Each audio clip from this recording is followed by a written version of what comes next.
bienvenue sur la chaîne de Brist BD. Allez, aujourd'hui je vous retrouve pour la deuxième partie de mes achats du mois d'avril. Je suis un peu à la ramasse. On est en mois de mai bien entendu et c'est la deuxième partie de mes achats d'avril. Pour ceux qui ne le savent pas, j'ai une seconde chaîne qui me prend aussi un petit peu de temps, parce que là aussi j'y fais bien entendu des vidéos. Et entre le travail, les chaînes YouTube, et puis la vie tous les jours, voilà, c'est pas facile. Donc je fais au mieux. Quoi qu'il en soit, aujourd'hui c'est la deuxième partie des achats de BD du mois d'avril. J'ai 4 BD à vous présenter. C'est 4 BD des Terres d'Aran.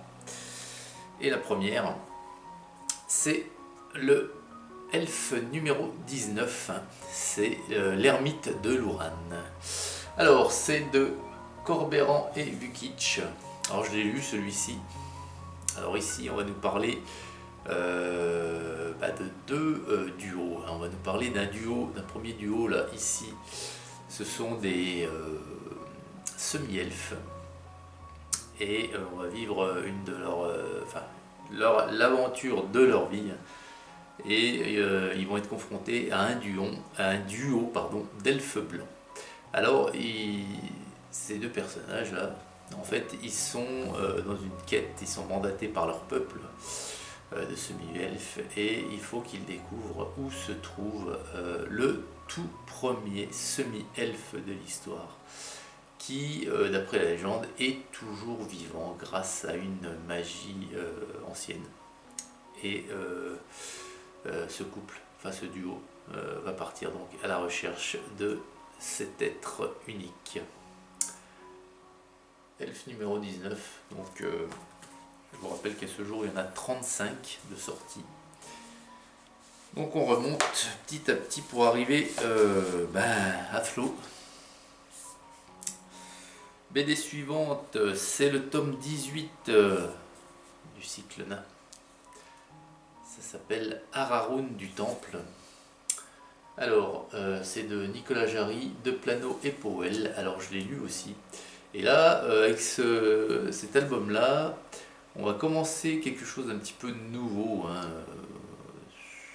dans le mécanisme des sorties. Donc on a Araroun, et il est accompagné d'une elfe bleue.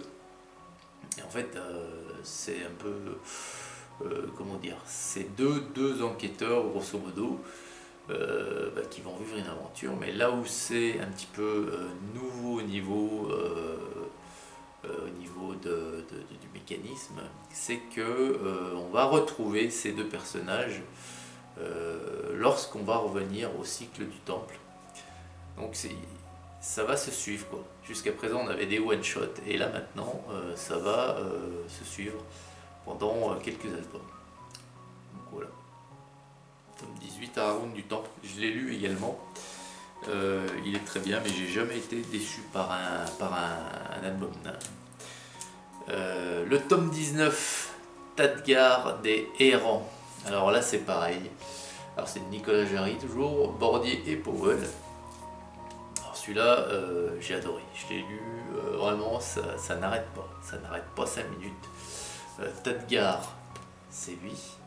Et Tadgar, il a une petite bande où ils sont 5-6 nains et naines d'ailleurs. Et ce sont un peu des mercenaires.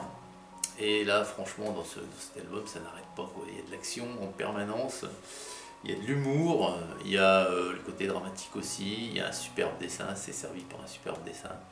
Donc vraiment un excellent album nain. Voilà, tome 19. Et puis le dernier, c'est le tome 18 d'Orques et Gobelins, ça s'appelle La Meute. Le voici. Donc c'est de Perru et Stéphane Créti. Alors je l'ai lu également. Alors La Meute, c'est qu'on va nous parler d'un groupe d'orques et de gobelins confondus, une petite bande, une petite horde. Ce sont des mercenaires là encore. Et ce sont des mercenaires qui sont plutôt à la retraite et ils ont acheté un château pour y passer leurs vieux jours et ce château il est complètement délabré et tout, donc ils y vont dans ce château et ils vont devoir le retaper pour y vivre et couler des jours heureux. Malheureusement, si c'était que ça, il n'y aurait pas d'histoire vraiment passionnante. Mais dans ce château, ils vont y trouver bien d'autres choses. C'est un très très bon album. Alors, petit bémol là quand même sur le dessin. Je ne l'ai pas trouvé complètement abouti. Sur certaines vignettes, c'est même... c'est pas des esquisses, hein, mais c'est pas... Voilà, ça me laisse sur ma faim, quoi. Mais bon, voilà. Le scénario, c'est pas non plus dégueulasse, loin de là. Le scénario est bon. Encore une fois, là, c'est comme Nain, j'ai jamais été déçu par un orc et gobelin. Voilà. Voilà. Les 4 BD. 4 dernières BD que j'ai achetées pour ce mois d'avril. Eh bien écoutez, j'espère que cette petite vidéo vous aura plu. Je vous souhaite une excellente journée hein, à toutes et à tous, puis je vous dis à très vite parce que le mois de mai a débuté et les achats aussi. Voilà, allez, à très bientôt, au revoir.